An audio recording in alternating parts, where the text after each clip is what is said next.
Welcome to Rhema Gospel Express. Today, very interesting brother that is with me in our first TV taping. A brother who has been through the storm and been through the rain. Oh yes, but God has brought him out like never before.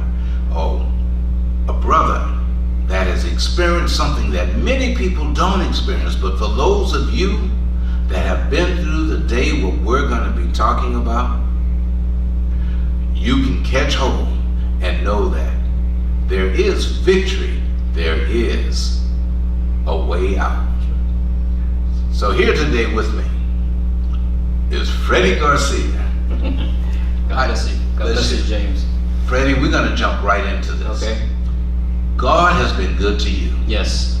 You haven't lived a life like normal people would live. That's right. But through it all, you learned to depend on Jesus. Yes, yes. So let's go back to childhood. Okay. Because it wasn't very easy. Oh no. Talk to us. Okay. As growing up as a child, I was number 7 in my family. I got 3 brothers and 3 sisters, and I was number 7. And I was raised, when I was growing up, I saw child molestation and child abuse in my family. I used to see my dad actually molest and rape my sisters. And as a child, when I was seeing that, I didn't want that to happen to them. And basically, it started happening to me. And as a child, no matter where I would go growing up, anywhere I would go, I would get molested. At the age of 8 years old, I went and I spent the night at a house. And basically, there was just one gentleman there. Everybody else ended up leaving. And I ended up spending the night there. And that night, I was basically raped. And then again in the morning, again, he woke me up and he raped me again. But he forced me to lay right beside him. I couldn't leave at all. And before I did leave, he pulled out a rifle and he put it right into my face and he told me that I better not tell anybody anything because he would kill me. But that was basically how I was raised, with a lot of abuse, anywhere I would go, big time. When you went to school, how did you keep this quiet? When I used to go to school, I remember when I'd get to school, I would always have my head down because for some reason, I felt as if everybody already knew what was happening to me. But I also felt that they felt disgusted with me. But that's what the enemy was trying to do. That's what the enemy, he'll do whatever he can to put thoughts in our minds that are going to hold us back. But the thing is, they had no idea. They had no idea. But I would only hang around with certain people at certain times. There was people I didn't want to be around. But I would always, as growing up, I was always in fights. You know what I mean? No matter where I would go, I would end up fighting. But I learned how to fight. And I would also see other little kids that would be abused. They were like little nerds, and I would go and I'd rescue them. I'd fight for them. But that's how it was. And how did you make it through all of this? You're in elementary school. Mm-hmm. And then you're entering into high school. Yes. And the same thing continually kept going on. Mm-hmm. And what age were you? Because there came a time that you would be around famous people. Oh yes, yes. What age? What age was that? I was a teenager. The thing that happened to me at the age of 14, I was molested, my stepdad tried to molest me. And I told my mom about it, but basically she picked his side over my side, and I wasn't welcome in the house anymore. So by the time I was 16 years old, I hit the streets. I was living here in Texas, but I ended up going to California, to Bakersfield. I was invited by a family member over there. But within the first month of living in Bakersfield, California, I was thrown out into the streets in Bakersfield, California. And I didn't have nowhere to go. I had nowhere to go. I couldn't even call my mom. You know what I mean? I had nowhere to go. And that night that I was thrown out into the streets, I ended up at a restaurant. They were closing down, and there was one guy working there. He was wiping the tables down, and he came to me and he said, "What's going on with you?" And I said, "I just got thrown out into the streets. I don't know what I'm going to do." And he was like, "What?" And I said, "Yeah." I said, "I'm from Texas, but I can't go back." And he said, "You know what? Just wait right there." And basically, he did some cleaning, and then he came back to me and he said, "You know what? We're already closing right now." He goes, "Let me see if I can help you." He goes, "You can go and stay at my house." I'm like, "Okay." So on the way to his house, when we were walking there, when we got to his house, I'll never forget, as soon as he unlocked the door, he told me, he goes, "Freddie, what you're about to see," he goes, "I'm letting you know right now," he goes, I'm a homosexual. But you looked at him, he didn't look like one. He goes, I'm telling you right now, you're about to enter a house where homosexuals live. And I was like, it was nighttime, I was exhausted, you know what I mean? I was tired, I had to go to work the next day, and I was hungry. And none of that cared. At the time, I really didn't care. But fear did come into me. But when he told me, you're about to enter a house where homosexuals lived, me being molested as a child is somewhat homosexuality, but that's being molested. Entering into a house where homosexuals live, it was a completely different world. And when he opened that door, there was two guys sitting there. They were getting high. They were smoking marijuana. And I walked in there, and believe me, they started smiling. They put a big smile on their face as soon as they saw me. I was a good-looking boy. I was best known as a pretty boy. I was very attractive. And I walked in there, and boom. But Benny, his name was Benny. He got after him. He told him that better not come near me. But basically, I ended up living there. I ended up staying there with them for a couple of years. And Benny ended up being like my so-called, when I was around them, he was basically like my mom, basically. He took care of me. He would, that's how it was. That's how it was. Now, all this time, no church service, No. Nothing about Christ. No. Never heard anything about Christ. No. And you were what age? At this time, I was 16, turning 17. Turning 17 when I met them, yeah. Okay. Now, from your bio, you rode in limousines Oh, with them. yes. You Yes. enjoyed with them. Yes. The finest ring, Yes. the finest clothes. Yes. And what age was it when things began to change? Well, as far as with the women you're talking about, or With change from the men over into getting your life together. well, the thing is with me, what happened with me is during this time, I was introduced to very, very wealthy men, and they did whatever they could to try to buy me. I was flown in private jets. I stayed at limousines. I would be chauffeured in limousines. I was introduced to very, very, very wealthy homes. But the thing is that everything was just for them to try to get me sexually. But the thing is, I did not want nothing to do with them at the time. And as time passed, I ended up getting engaged with a young girl. She was a high school cheerleader, and she became pregnant, and we were going to get married. And I was trying to do whatever I could to marry this. She was a beautiful, beautiful girl. She was a high school cheerleader that just graduated. But the thing it was, when she was 6 months pregnant, she went and had an abortion. And that right there made me lose respect for the women. And I ended up living the lifestyle of homosexuality. And when this happened to me, I was introduced again to a very wealthy man. The first lover that I had, he was an actor. He came out in movies.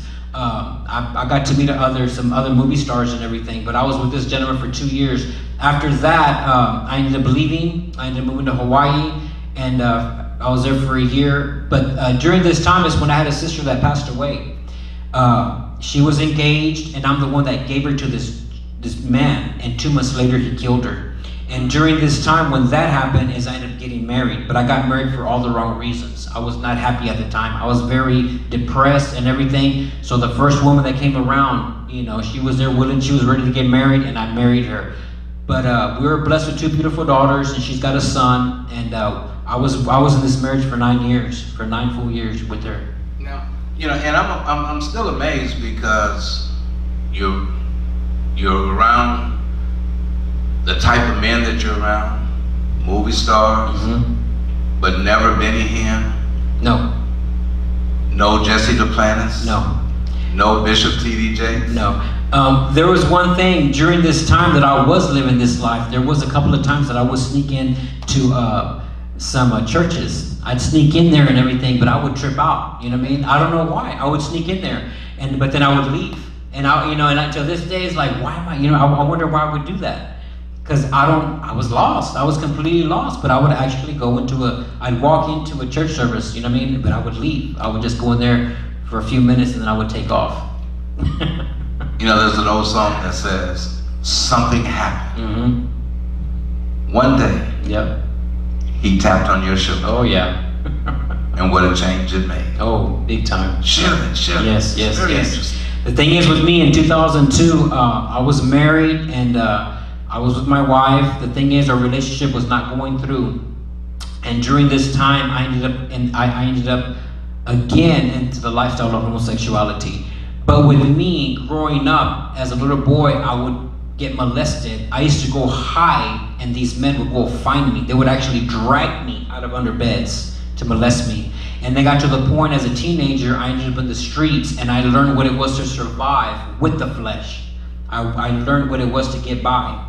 But it got to the point when all this happened to me in 2002 is the demonic spirits got into me hardcore, to where when I would wake up in the morning, I'd go outside and I'd look out the window and I would look for the flesh. It got to the point where those demonic spirits, the temptation or the desire for the flesh built up into me, and I mean very strong. And it was to the point where I would go out there every single morning. I'd go out there and I would look for the flesh. And in 2002, what happened to me, I got into another relationship. And I'm just saying one man. I had a so-called wet lover, but I had many other men around. Believe me, I was wicked. And at that time, my wife and I were filing for a divorce, and I hit the streets. I was out there, and I was very wicked. But the thing is, what happened to me, that one day I got sick, and I was put in the hospital, and I ended up finding out that I had spinal meningitis. Yes. Now, wait a minute. Now, you talk about Freddie Garcia. Yes. But being with all these different type of men, being that a portion of them came on the inside of you, you used the word, you became very wicked. Yes, very wicked. So now we're talking about soul tie. Yes. You've had a piece of every man on the inside of you. Yes. Deliverance.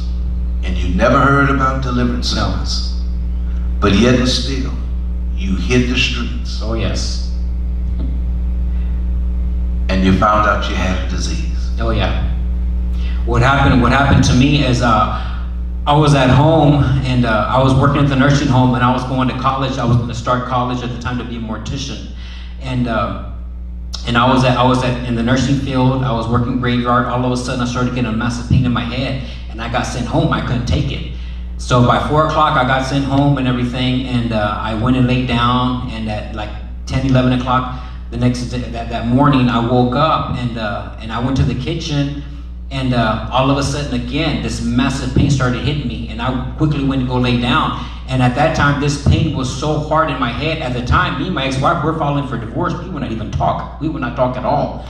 But this pain was so hard in my head that I grabbed the phone and I called her.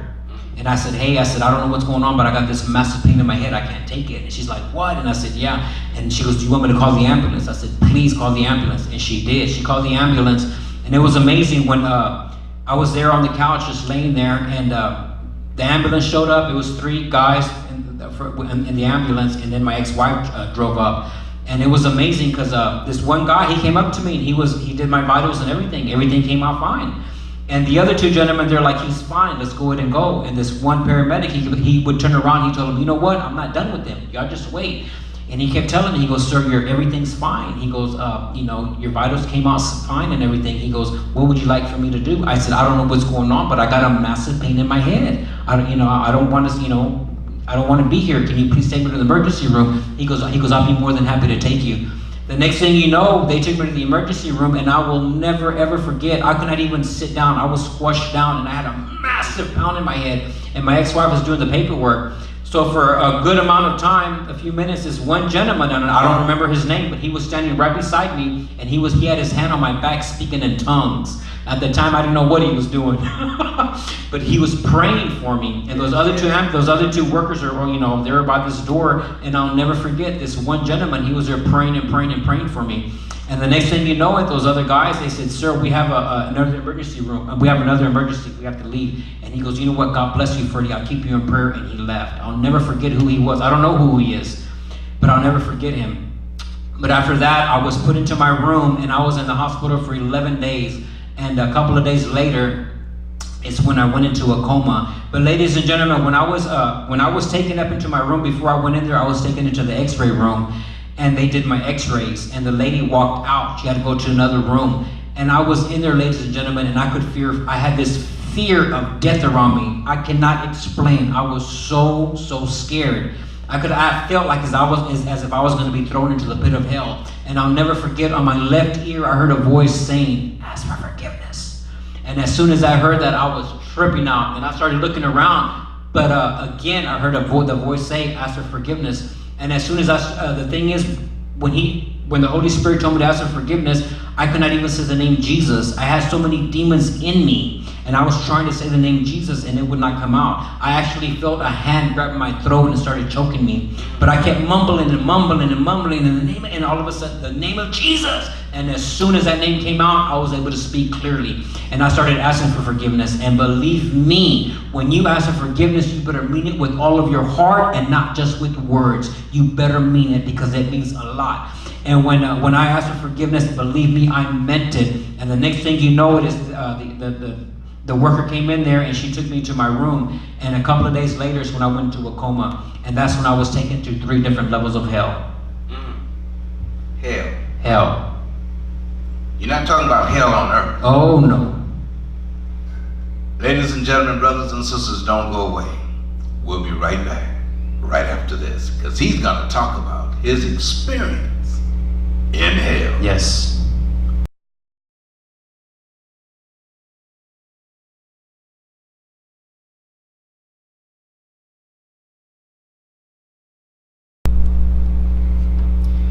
Yes, ladies and gentlemen, I have a massive testimony of heaven and hell. When I was placed into the hospital and I went into a coma, I was in a coma for 5 days with a temperature of 104.7 degrees. And during this time is when I had an out-of-body experience. I saw death coming to me, ladies and gentlemen, and it's a fear that there are no words that can describe. But the next thing you know it, I was out of my body. And I was flying through darkness, and all of a sudden I could see thunder and lightning. And as I looked down, I was flying over a desert. And as I'm flying over this desert, I could see huge holes that were 5 to 6 stories deep. And as I'm flying over these holes, I noticed that there was one person in each hole. And then all of a sudden I flew into one hole, and I saw a woman in there. She was laying in the very bottom, and I flew around her body. And then from her feet up to her head, my eyes were right there, very close, just inches away from her body. But I was shown her body from her feet up to her head. And as I'm looking at her body, her skin, it looked like it was melted to her bones. And I remember getting to looking at her face, and her eyes had dark rings around them. And on her ribs were I could actually see her ribs, her bones, and it looked like the skin was melted on her. But when I looked at her face, she was crying. She was crying. And during this time, I could hear other people being tormented by demonic spirits. And I could hear people screaming. Some people were cussing, but people were screaming out for help. And the next thing you know it, I flew out of that hole, and I went into another hole. And I'm standing right in the middle of this hole. And as I look up, I saw this one man. He would try to do whatever he could to crawl his way out of this hole. But the next thing you know it, he would slide right back down. And I remember when I was standing there, I would see the sand get right back in place, like as if nobody had touched it. But this man was screaming. I could hear him screaming and cussing. And the next thing you know it, I flew out of that hole, and I was taken into the sky again. But it was all dark. The only time that I was able to see is when there was lightning and thunder. And the next thing you know, ladies and gentlemen, I see myself flying over an ocean. And as I looked down, when there was lightning and thunder where I was able to see, I saw hundreds of thousands of people drowning in this ocean. And the next thing you know it, I flew into the water. I went about 10 to 15 feet deep into the water, but I was in a sitting position, and I realized that surrounding me was an invisible air bubble of protection. And the next thing you know it, as I'm sitting there, I could see people drowning. Their bodies were basically sinking into under the water. Their bodies was just sinking down. And the next thing you know it, I see a woman. Her face was right in front of me. Her hair was out to her sides. She was basically dead, but she was sinking. And the next thing you know it, all of a sudden, this woman and I were raised out of the water. And as soon as we got out of the water, her eyes opened, and she started screaming and gasping for air all over again. She was repeated. She started to drown all over again. This is continually repeated. And it's very horrifying just to see this, ladies and gentlemen, because I could see these people being taken out of the water, and then they would be forced back under the water repeatedly over and over again. And the next thing you know it, I was taken out of the ocean, and again I was flying through the darkness of nothing but skies. These skies are just completely dark. And then again, the next thing you know it, all of a sudden, there appeared on my left side a powerful light. But the light was so powerful, there were shafts of light shooting all from it. And I couldn't even look at the light at all. It was too strong. And I had my head turned, and all of a sudden I heard a powerful voice, and it said, "Do not look at me, because with my light you'll be turned into crumbs of dust, and you'll be blown away." And all of a sudden, when basically that was God speaking to me right there. The light was so powerful. There's no words I can describe how powerful this light is. And the next thing you know it, my eyes closed.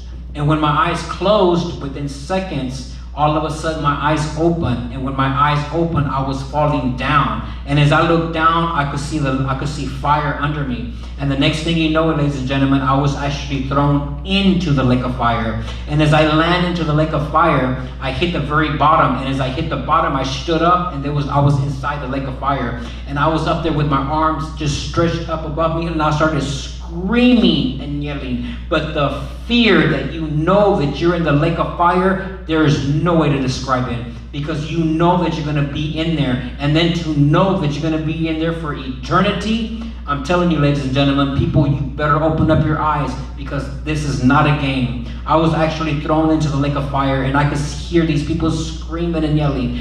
And the next thing you know, as I look up, I had my arms up above me, and I was screaming for help. And then I saw a beautiful ball of light, and I knew that it was Jesus. And then he reached down to me, and within a blink of an eye, he grabbed a hold of me, and he pulled me out of the lake of fire. And we flew up into a hole in the top of the cave on the wall. And as I'm standing there, I was completely just shaken in shock. I was just shaking and shaking. And Jesus was standing right beside me. And there was nothing but light just shooting out from all over him. And I could see him from the corner of my eye. And as I'm standing there, I was just in shock. And these people, they could see us. These people that were burning in the lake of fire could see us. But what I was shown, ladies and gentlemen, was a lake of fire. And I guarantee you, there was no way to tell how big it is. It just kept going. It was huge on what I saw. But the people that were burning in there, I saw people in bones. There were nothing but bones. I saw other people with their flesh. The flesh does not burn automatically. You're not going to burn automatically, but you're going to be tormented, and you're going to suffer hardcore, because you're going to feel the pain of being burnt. And as I look up, way off in the distance, there was a little hole in the cave, and I could see hundreds of people being thrown in there continually. But Jesus is right here beside me, and from the corner of my eye, as I'm looking in front of me, from the corner of my eye, I saw the right arm of Jesus pull out. He stretched out his arm, and he did not have his hand pointed this way. He had it this way. And then he began to tell me, he goes, "This is where you would have been for the sinful life that you have lived." He goes, "I heard your prayer and the prayers of my servants for your healing." At that time, ladies and gentlemen, before I went to the hospital, I asked for forgiveness, and he heard my cry. Not only that, when I was in the hospital, I had family members that were calling churches. They had all these churches praying for me. And so that goes to show you, God hears our prayers. So when you're praying for people, you better open up your eyes, because God is listening. I don't care what you think. God is listening to your prayer. And that is something that's very, very important to do. And that's something that I will never stop thanking God, and I never stop thanking the people that prayed for me. And during this time, when he was pointing, he told me, "This is where you could have been for the sinful life that you were living." And he goes, "I heard your prayer and the prayers of my servants for your healing. You belong to me. I'm going to take you home." And the next thing you know it, my eyes closed. And then when my eyes opened, all of a sudden, I was in a completely different world. I remember I was trying to get my eyes adjusted, and I could see shafts of light shooting up from under me. And as I looked, I noticed that I was standing on a golden road. I was in the third level of heaven, ladies and gentlemen. That's where I was taken. And what I saw was absolutely beautiful. The love that's there in heaven, there's no words I can describe the love that's there. But as I kept on walking, as I took the steps off of the golden road, I looked in front of me, and I was in nothing but tropical paradise. It was absolutely beautiful. There was colors up there that are awesome. And all of a sudden, I saw a beautiful palace on the side. And it was a huge 5-story palace. And Jesus told me, he goes, "This belongs to you. There's much in store in there for you, my son." He showed me different parts of heaven, ladies and gentlemen. But the next thing you know it, I was shown, all of a sudden, I was in a white room. And the walls where everything was so white, I don't know how far everything was. And then all of a sudden, there was a glass screen that came in front of me, like a TV screen. All of a sudden, I flew into that screen, and every single stage of my life was shown to me as a child to that day, like a movie. And I mean quick, nothing was hidden. And when I flew out of there, I had my face on the ground because I felt disgusted on what I saw. But Jesus told me, he goes, you're going to go back and you're going to deliver on the lifestyle that you have lived. And I said, Jesus, after everything I did, he goes, you're going to go back, Freddie, and you're going to deliver on the lifestyle that you lived, and you're going to testify, and you're going to speak about homosexuality and where this sin is going to lead you. The next thing you know, when he told me that, this energy came to me, ladies and gentlemen, and the next thing you know, I could see myself laying on the hospital bed. And as I'm there looking at myself laying on this hospital bed, I could see these demons, but they were like snakes, hundreds of them, and they were flying all around my body. The thing is my spirit, my soul was not in my body. When my body came out, those demonic spirits came out because they thought they did their job. And I guarantee you, when a person dies and they're filled with those demonic spirits are going to come out of that person, and they're going to go into the next generation. That's when you have to learn how to pray and break past generation curses. But I guarantee you, when I saw that, the next thing you know, Jesus comes right down, right beside me again. I saw a beautiful light coming down, and I knew it was Jesus. And he stood right beside me, and I saw the right arm of Jesus swing towards my body, boom, and those demonic spirits flew into the walls, and then I was placed back in my body. And I have been a completely different person ever since then. Awesome testimony, brother. That was amazing. That is good. I believe it's in 2 Chronicles. It says, if my people who are called by my name would humble themselves and pray, yes, and turn from their wicked ways and seek my face, then shall they hear from heaven. That's right. You've gone through difficult change. Yes. But God had a calling on your life. That's right. And at the end, he said, my son, I'm here. That's right. And took hold of you. Yes. And your life has never been the change. If you're living that kind of lifestyle, know that Jesus is knocking at the door of your heart. Just as he changed Freddie's heart, he'll change yours. Thank you for tuning in to Rhema Gospel Express. Right here, you will hear miracles that God is doing in this day and time. Yes. Until next time, always remember, if you go with God, God will go with you. That's right. Amen. God bless. God bless you. Thank you.